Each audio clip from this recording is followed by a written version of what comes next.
If you want your life to change, then be authentic. You see, for most of us from birth, we have had external influences imprint themselves onto our subconscious, onto our character, and onto who we are as people.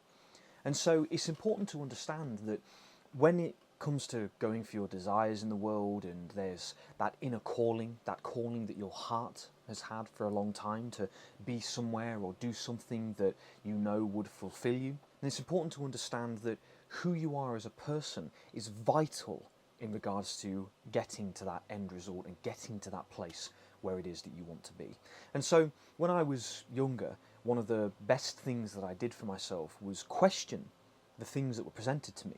You see, because for a lot of us, whether it's parents or school or friends or family or even employers, as you get a little bit older, you start to get imprinted with beliefs and ideas that aren't necessarily in alignment with who you truly are or what you truly desire. So if you can sit down and ask yourself, well, why do I feel that I'm not worthy of this? Or why do I feel that I'm not capable of achieving this? Or why do I feel that I'm not allowed to have a different life or have a life that somebody else might be living? Because we watch our reality TV programs and we see people living lavish lifestyles with yachts and going on holiday and never ever having to work, and yet most people seem to settle on the idea that they have to work a 9 to 5, that it's imperative, that if you don't work a 9 to 5 and be a good little slave, that you're going to live in misery or you're going to die, actually, is the more accurate way of saying it. So the question is why do people have those beliefs? Now, for a lot of you who will message or comment on this video, you'll say, well, James, that's just how it is. For some people, that's, you know, how life is for them. Well, fair enough. If that's what a person truly sees authentically as their life and their desire and the life that they want to live, then, well, I'm not going to argue with that. But if you're watching this video and you know that the life you're living is not the one you want to live, or the life you're living is not in alignment with who you truly are, or isn't in alignment with what you know is possible, then trust that, right? And trust that feeling that your life can be different and should be different. You see, because that's one of the big ones, is that it should be different. You see, because for a lot of people, they will sit back and allow and settle, allowing things to just be the way they are. But if you sit back and you think to yourself, actually, no, this reality isn't just a hell prison where I'm here designed to suffer. It's actually something more. And what I'd like to do in this moment here is give you an idea of what it could be, our reality. And to me, our reality is an experiential model where we're here to discover and remember the love of exploration and, coincidentally, self-discovery, you know, so that we ultimately remember that we're creators, remember where we came from, you know, remember what we truly are. Because the three biggest questions that I present to anybody who I work with personally is, who are you, what are you, and why are you here? If you can ponder and meditate upon those three questions, specifically the middle one, what are you? Because for a lot of people, they struggle to find why they're here, or they struggle to find who they are. But if you can explore what you are, then it can start to answer the other two questions. You know, because if you understand that you are a physical incarnation of a soul that exists outside of this physical reality, or very much within it but outside of it, then you can start to realize that this body that you think is your boundary actually isn't. Then you can begin to understand that the complexity of yourself and the magic of yourself far outweighs any negative or degrading opinion of others or even yourself. You know, when you truly fathom the incredible nature of what we are, not just our physical body, but our consciousness, the essence that's controlling this vehicle, right?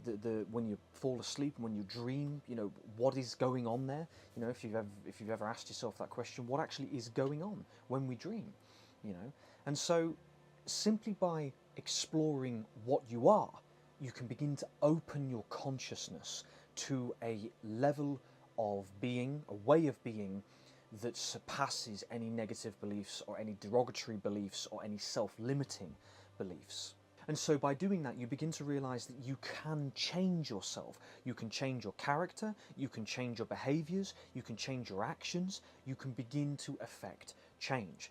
Now, this isn't obviously to take away that if you are authentically who you truly are now, beautiful, that's absolutely perfect. But if you know in your heart that there are elements of you that you could change that make you a better fit for the desires that you want in your life, then do them.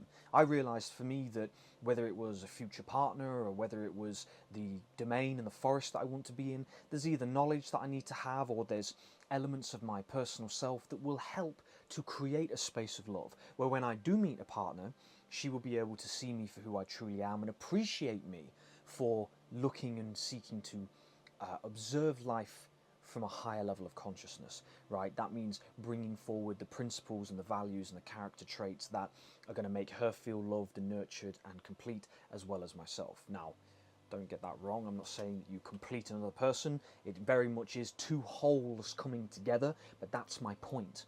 You know, there are behaviors and there are characteristic traits which allow people to foster a space of love, to open the space for love to be present.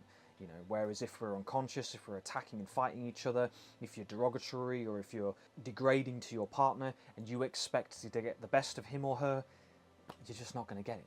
You know, and then if you want that beautiful space of love, if you want that partner, if you want that life, if you want to go out there and acquire that, you're going to make it very hard for the desires you want to be present. Whether it's money, if it's business and you're not doing anything, if you want to create a business and you're not asking the right questions, you're not thinking about what you can do or what your passions are or what brings you joy or what brings you happiness, if you're not going out there and testing yourself, then to expect change becomes very, very challenging. So just remember, if you want a different way of life, if you want to experience a different life, simply contemplate the things that will help to open those doors to get you to that place. So I hope you enjoyed this video. If you find that you would like to have a little bit of help with it, I do offer one-on-one coaching sessions that I'm happy to offer. I also do card readings and I also channel as well if you're interested in connecting with some of that. And other than that, drop a like, a comment, let me know what you thought, share this video with a friend or family member, and take care of yourselves, guys, and I'll see you in the next one. Bye-bye.